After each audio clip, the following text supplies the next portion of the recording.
I just couldn't believe what I was seeing. Joni, to whom I had been married for 7 years, sitting on a table in the dining car with her friend Jim, who was having sex with her until she was half dead. I looked around, thinking that there must be an attendant or a waiter somewhere. But strangely enough, he was not there. At that moment, all the love I had for my wife died. It was supposed to be a fun excursion for the two of us to reconnect. I was surprised when she told me that Jim, her friend from work, would be there. She insisted that he was a friend to both of us, but the truth was, I didn't care about the guy, and at the time I couldn't think of a single reason why he would want to come with us. But now I knew. I also knew that I would need evidence for my divorce. Oh yes, it was over between us. Sure, seeing them having sex on the table got me a little excited, but there was no way I was going to put up with that complete disrespect. I took out my cell phone and started recording their date on video. I had no desire to watch or hear what they had to say. They seemed to have each other on that table forever, and I couldn't believe how rude Jim was to her. She even seemed to like it. Maybe I should have been rude to her, but that just wasn't my style. Finally, they stopped, and Joni straightened her dress, giving Jim her panties. The new, sexy panties that I thought she had bought for me. We have to be careful, she said, as they took their places. If George finds out about us, he won't be happy at all. Fuck that weakling, Jim said with a grin. We had sex all last year, and he never found out. What? I thought to myself, this shit has been going on for a year. I knew Joni, and I had a bit of a strained relationship due to my busy work schedule. But damn, that's what kept a roof over our heads. Of course, Joni also worked, but her salary, whatever it was, went to pay for the things she wanted: clothes, accessories, trips to the beauty salon, and so on. That was the whole idea of taking a few days off to do some rail travel, sightseeing, and time in each other's arms. So, Jim said, are you going to make him fuck you after me when you get back to him? That would be so vicious, wouldn't it? She asked. Did you do what I say about contraception? He asked. Joni nodded her head. Yes, she said. I stopped taking it so you could knock me up. I told George that I'm on my period this week, so he doesn't expect any sex. They both had a good laugh about it. So why are you staying with him? Asked Jim. Obviously, you don't love him, otherwise you wouldn't do this to him. Well, it's not that I don't love him, she said. I like him enough, but I just don't have that burning love for him anymore. Besides, he brings a good salary, and you know that I could not live on what I earn. You stay with him for the money, he said. She nodded her head. Pretty much, she said. Damn it, I could never afford the comfort he got on this trip, and neither could you. When do you want to get together again? He asked. I don't know. Maybe later this evening after he goes to bed, she said. I saw and heard enough and finished recording the video. I returned to the sleeper car where Joni and I were staying and considered my options. Divorce was a given, but there had to be something more. Both she and her boyfriend had bills to pay. I took out my phone again and went to the contact section, looking for my lawyers. Number. Fred Jurgens, the man said, answering the phone. Fred, this is George. I need you to start preparing divorce papers for me, and I want you to use a prenuptial agreement, I said. Divorce? Fred asked in surprise. Are you sure about this? I've never been so sure of anything in my life, I said. On what basis? Asked Fred. Adultery, I said. I have a video that I can send you if you need proof. Yes. Do it, Fred said. I have a marriage contract here, so it won't take too much time. When do you want her documents served? The sooner the better, I said. We'll be back in Springfield in a couple of days, so maybe you can arrange for her paperwork to be served at the station. I also need to find out everything I can about her boyfriend, Jim Simpson. He works with her. I'll have our investigator look into it, Fred said. Send me a video and I'll watch it. Don't do anything stupid, okay? Yes. Of course, I said. You know me? Yes. I know, Fred said. That's why I said, don't do anything stupid. Fred always made me laugh. We ended the conversation and I sent Fred the video. Then I sat back and thought for a minute about what else I could do. I took out my tablet and connected my phone to it. After transferring the video to the tablet, I turned on the phone's hotspot and used it to connect my tablet to our home network through a VPN or virtual private network. I set this up a while ago so I could access my files securely from anywhere in the world. The first thing I did was log into our banking system and do the typical dance, close joint, cards, transfer funds, etc. I didn't want to take any risks. Even with the prenuptial agreement. I had another evil thought. Joni enjoyed using her home computer for her personal email. Luckily, she didn't know much about things like security, so I was able to log into her email account with a couple of clicks. I copied the video first to my tablet, then to my home computer. Opening her email client, I wrote an email trying to sound like her. I used a corny theme that sounded like hers. Check out my fun train ride. In the body, I wrote, "Look what I do while my clueless hubby sleeps." I then attached the video to an email and sent it to everyone on her contact list. That's right, friends, family, her work colleagues, everyone who can. I looked at it for a minute, then hit send. To hell with all this, I thought to myself. I opened the door to our compartment just in time to see one of the conductors. I motioned for him to come over when he looked up at me. "Is everything all right, sir?" he asked. "Well, my wife says she wants to move to another compartment," I said. "Could you tell me which compartment Jim Simpson is in?" The conductor checked his tablet for a moment before answering. "Do you want your wife's things to be moved to this compartment?" he asked. "Are you sure? It's not nearly as nice in economy class as it is here." "That's life," I said. He nodded his head in understanding. "I see," he said. "Of course, I will help you pack her things." We worked quickly, not really caring how well her clothes were packed. Once we had finished, I helped the conductor carry her things to his compartment, which was half the size of ours. I laughed as I tossed her things onto his small bunk bed.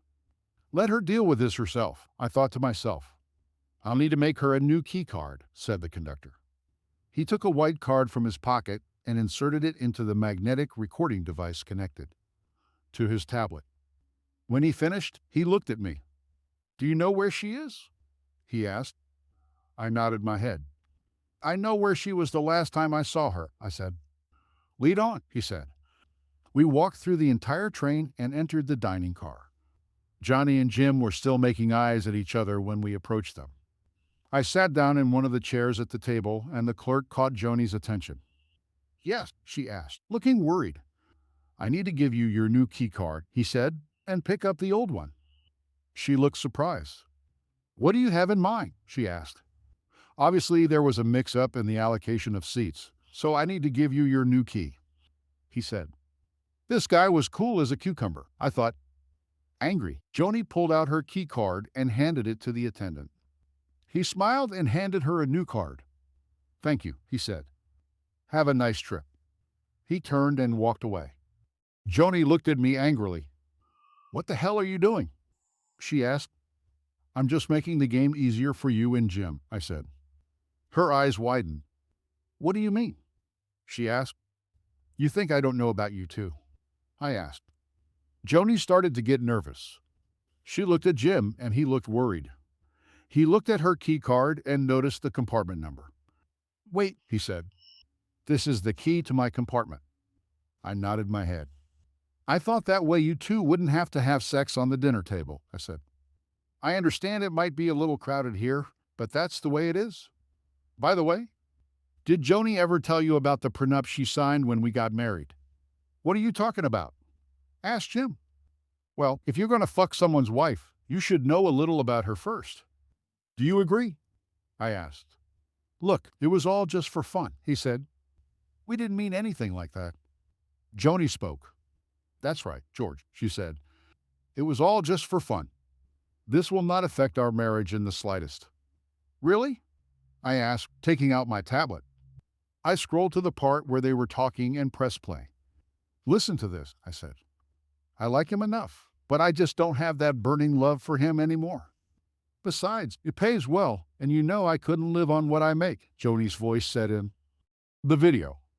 "So you stay with him for the money," Jim said in the video. She nodded her head. I stopped the video and looked at her. So, bitch, I said, I'm just a walking salary for you? Darling, she began. I stopped her. You can never call me honey, or anything else, bitch, I said. I don't think you should even call me by name. I think you should call me Mr. Duvalier, and since you don't consider yourself my wife. I'll take this, I added, taking off her wedding ring. And I'll take this, I added, grabbing her purse and taking the house key out of the large key ring she kept there. I took off my wedding ring and placed it in front of Jim. You can take this. I don't need this anymore. I turned to Jim. The prenuptial agreement she signed, Jim, states that in the event of adultery, the guilty party, in this case Joni, gets absolutely nothing. I will leave her her clothes and jewelry. But that's all. I don't think she can keep paying for her car. Luckily, I put the paperwork in her name, so it will take a hit to her credit rating. You fucking bastard, he said, starting to stand up. I grabbed the fork and tried to stab him in the arm. He sat down again. Don't joke with me, idiot, I said. Please, Joni said, tears welling up in her eyes. Mr. Duvalier, please don't do this. I've learned my lesson. Can't you forgive me so we can put this behind us? No, bitch, I said, rewinding the video to the point where they started talking about knocking Joni up. I played the video so they could both hear clearly. You two have been doing this shit to me for a year now. And you conspired to get pregnant from Jim and marry the child off his mind. I hissed, looking at Joni. Right now, I hate the hell out of you, and I pray to God that I never see you again. I looked at Jim before speaking again. You wanted a lying, cheating bitch, asshole. You got it, I said. Good luck. I think she won't get much support from her family and friends. What do you mean? Asked Joni. I shrugged. Check your email, I said. She took out her phone and opened her mobile email app. Her eyes widened. What did you do? She asked. I just shared your impressions with your family and friends, I said. You look like you were having such a great time. I just knew you would love to share this with others. You bastard, she hissed. My parents just disowned me, and my sister says she never wants to see me again. My friends think I'm a worthless fallen woman, and now they all hate me. Can you blame them? I asked calmly. I gave you the 7 best years of my life. All this time I loved only you and never even thought about another woman. I worked my ass off for you. I bought that big house that you simply had to have. Brought you that new BMW. I never complained when you spent all your money on yourself.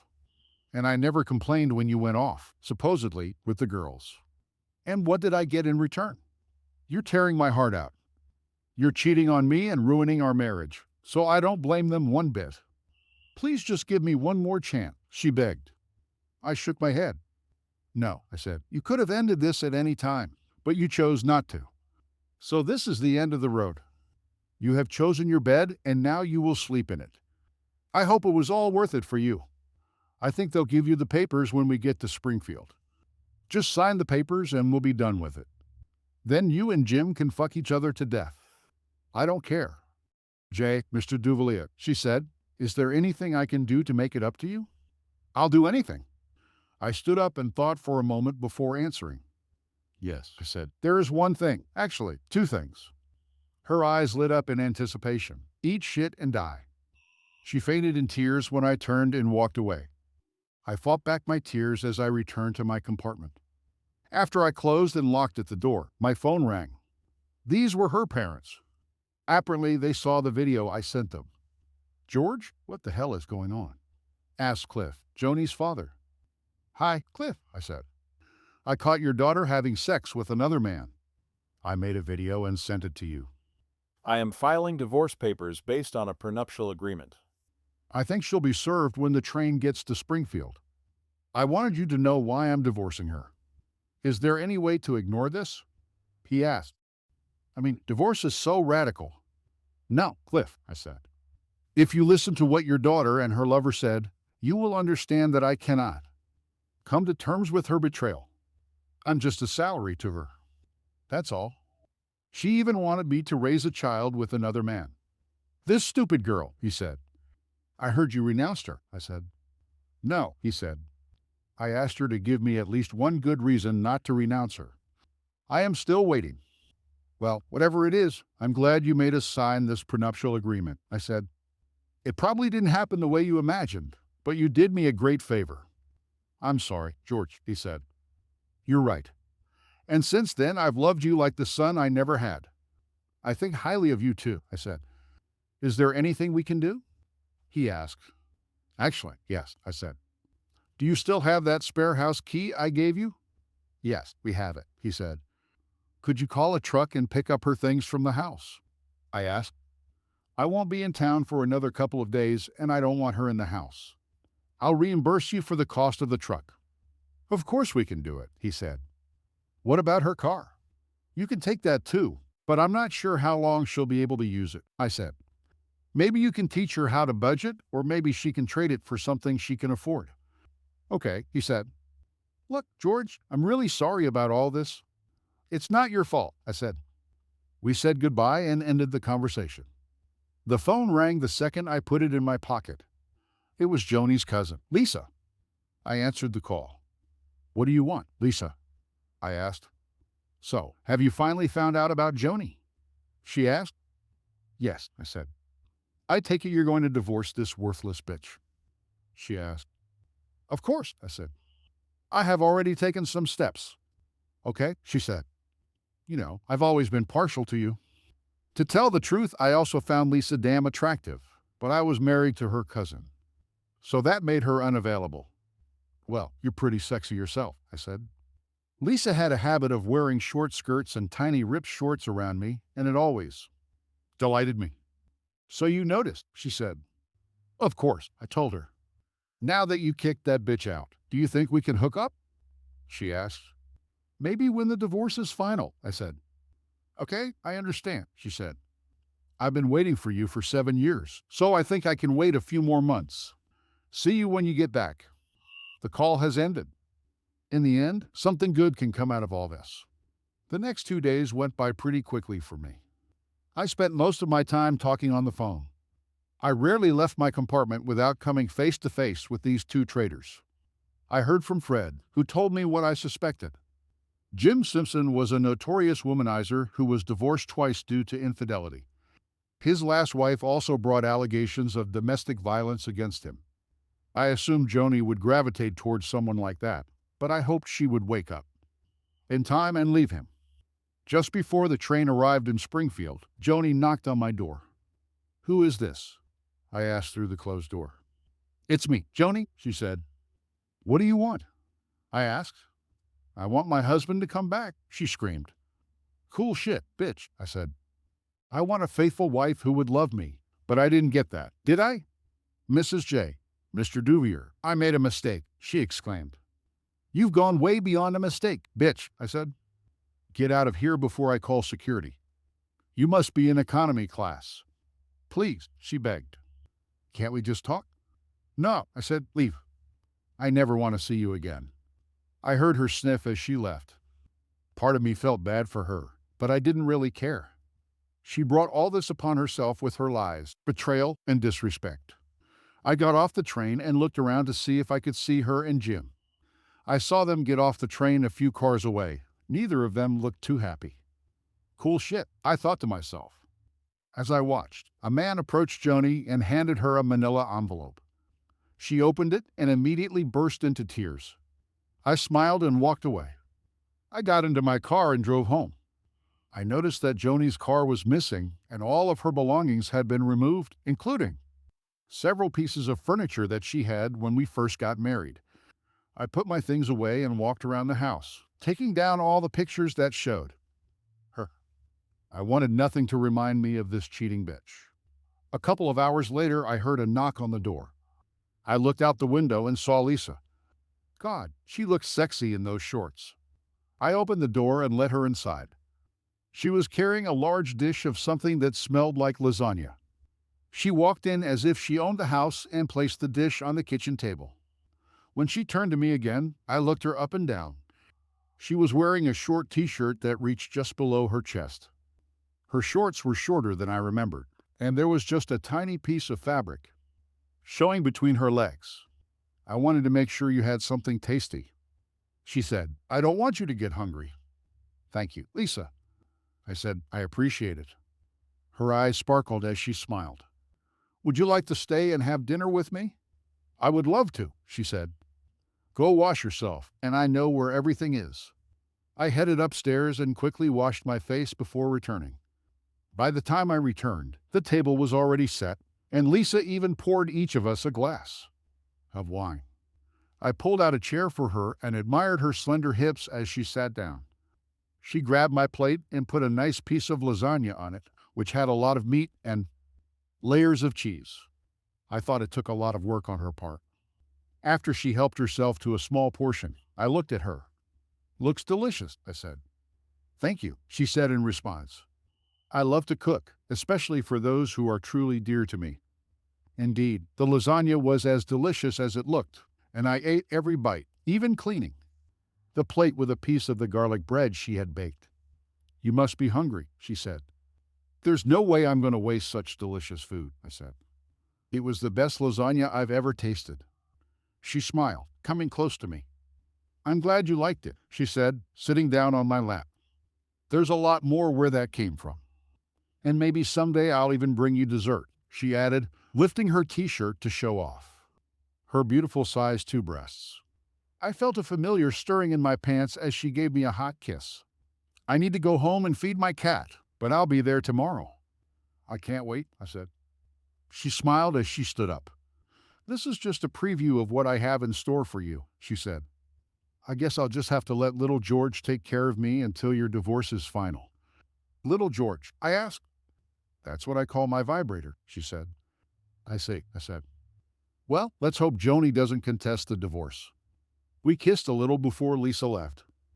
Fortunately, Joni did not resist the divorce. Obviously, she realized that I had confused her and decided to end the marriage. She and Jim managed to keep their jobs, but from what I heard, they found it difficult. We signed the papers and called me to apologize and say it was done. Fred called to let me know that the signed papers had been submitted and that in 30 days, I would be a free man. Was I happy? I was glad to be rid of my cheating wife, but part of me felt like something was missing. For many years, I loved only this woman and hoped to retire with her, surrounded by children and grandchildren, but this was not destined to happen. I was also upset that I never got my revenge on Jim.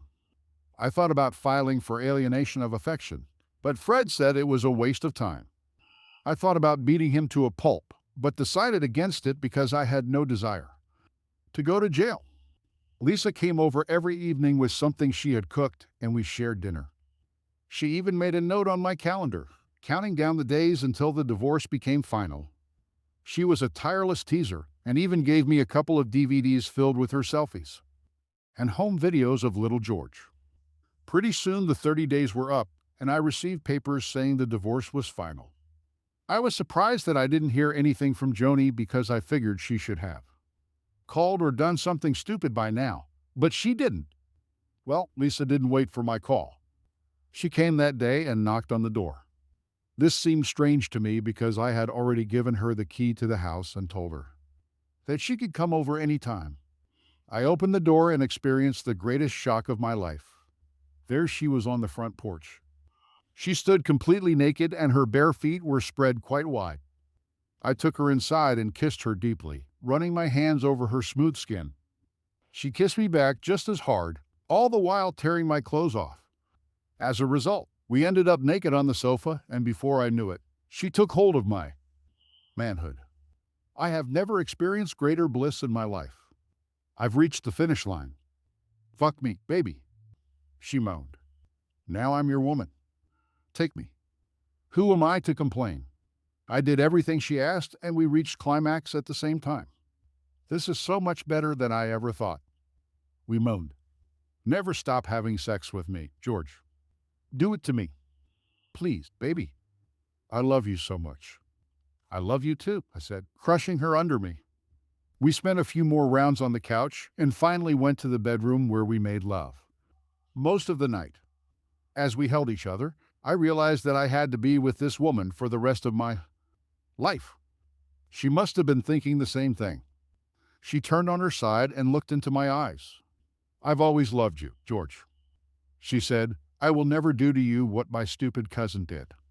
I want to spend the rest of my life right here with you. Does this mean that you will marry me? I asked. She smiled and hugged me. Yes, baby, she said. I will marry you and make you the happiest person on earth. We kissed and made love some more before falling asleep in each other's arms. A few days later, Joni's father called me.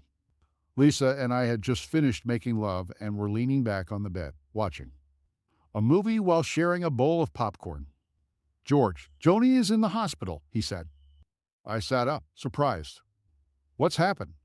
I asked. That idiot she was with beat her to a pulp, he said. I told her to call the police, but she refused.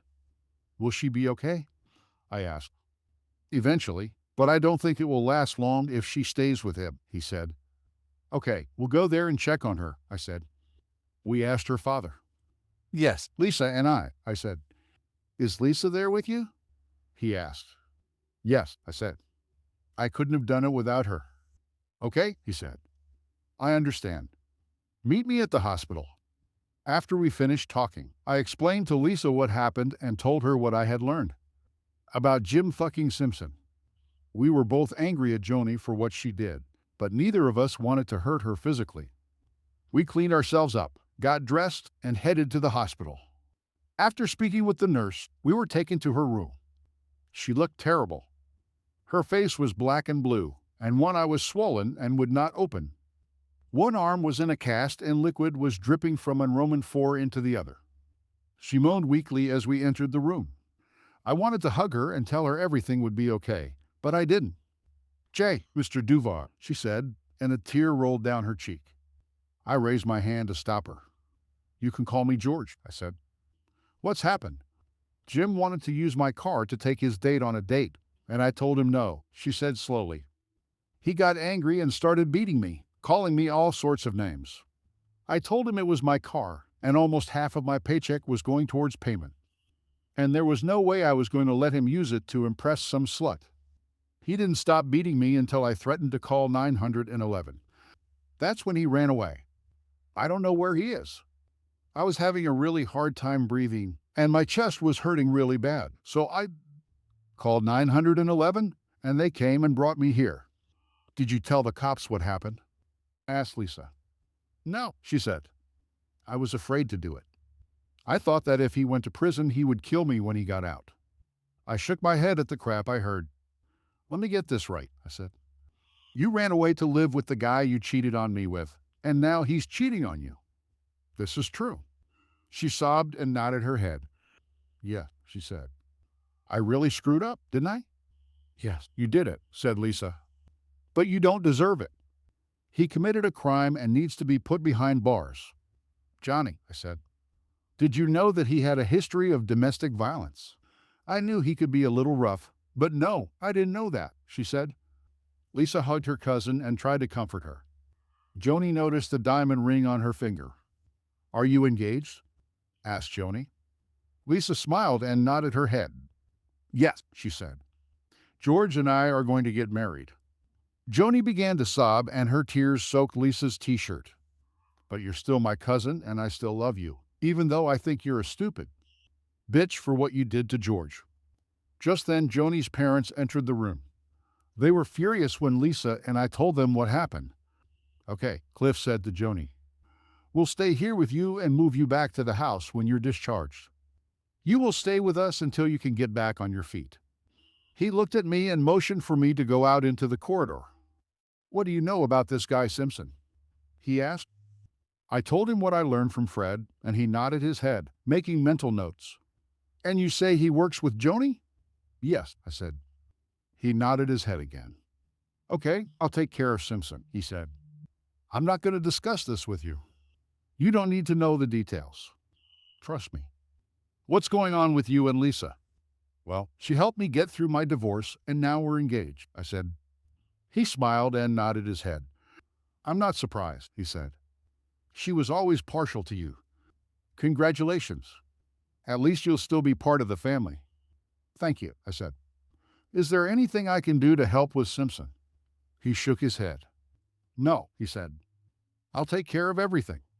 Besides, you're getting married soon. And the last thing Lisa needs is for her new husband to be in jail. The less you know, the better. Cliff was walking down the hallway, talking to someone on his cell phone. I headed back to Joni's room. Joni's mother looked at us. "I'll stay with her overnight," she said. "Cliff will make sure to take her things from this man's apartment. Thank you for stopping by." "You're welcome," I said, hugging her. Joni looked at me with tears in her eyes. "I'm so sorry," she said. "For all. Can you forgive me?" I thought for a moment before speaking. "I think so," I said, aware that the other two women were looking at me. "In the end, we will still be a family." "Thank you," she said. I walked over and hugged her goodbye. "Get well," I said, lightly kissing her forehead. "Take good care of him," Joni told Lisa. "Please." Lisa smiled and nodded her head. "I'm going to do it," she said. We left the hospital and headed home. I had no idea what Cliff meant about Jim, but I had heard stories about his time in the military. I also knew that he had friends in high and low circles, so I followed the local news. Even looked at the obituaries. I didn't see anything there, but a week later, there was a small article in the local newspaper about a man being attacked and severely beaten outside a local bar. According to the story, a man named Jim Simpson was confronted by a group of men who ended up breaking 3 of his ribs, his jaw, his kneecap, and his arm. The story also said something to the effect that his manhood, below the waist, was seriously damaged. I couldn't help but laugh at this. Cliff took Joni's things from the apartment and moved her back to his house. Her parents hated what she did to me, but she was still their daughter, and they still loved her. Lisa and I got married a couple of months later. Because her parents had died in a car accident several years ago, Cliff walked her down the aisle and shook my hand. Joni came with her parents and cried when the preacher declared us man and wife. We had a great honeymoon in Las Vegas. When we returned, we moved her things into the house. She decided that since I made more than enough for the two of us, she would quit her job. "Now I have a new job," she told me. "What is this?" I asked. "To make you happy," she said with a sly smile. And she did it. And then one day, a few months later, she attacked me with words that every husband fears. "We need to talk," she said, after I came home from work. "Is there something wrong?" I asked, afraid of her answer. "Well," she said, "we will need to redo one of the bedrooms." "Why?" I asked. She smiled. "Because," she said, "you are going to become a dad." I jumped for joy and hugged her, covering her face with kisses. "Are you happy?" she asked. "I am the happiest man in the world," I said. "Then take me upstairs and show me how happy you are, big guy." She said. I did it again and again. Yes, I thought, sometimes life gives you lemons, and sometimes you get something much better in return. The husband filmed a video of his wife cheating on him, and also a conversation between her and her lover about how they can fool their husband. He sent this video to his lawyer, and he began to prepare a divorce. Their prenuptial agreement stated that the cheating party received nothing. Her parents, sister, friends, and colleagues at work also received the video. Not a single person took her side. They got divorced. He began dating his ex-wife, and they soon got married. The ex-wife's lover beat her badly. Her father raised his connections, and a week later a message came that he had been severely beaten. 4-5. Cruel treason with insidious plans turned against the culprits. Subscribe to our channel so that your second chaff doesn't cheat on you, and go ahead and listen to the next story, because this story is nothing compared to the next one. If you're under 18, don't even think about listening to the next one.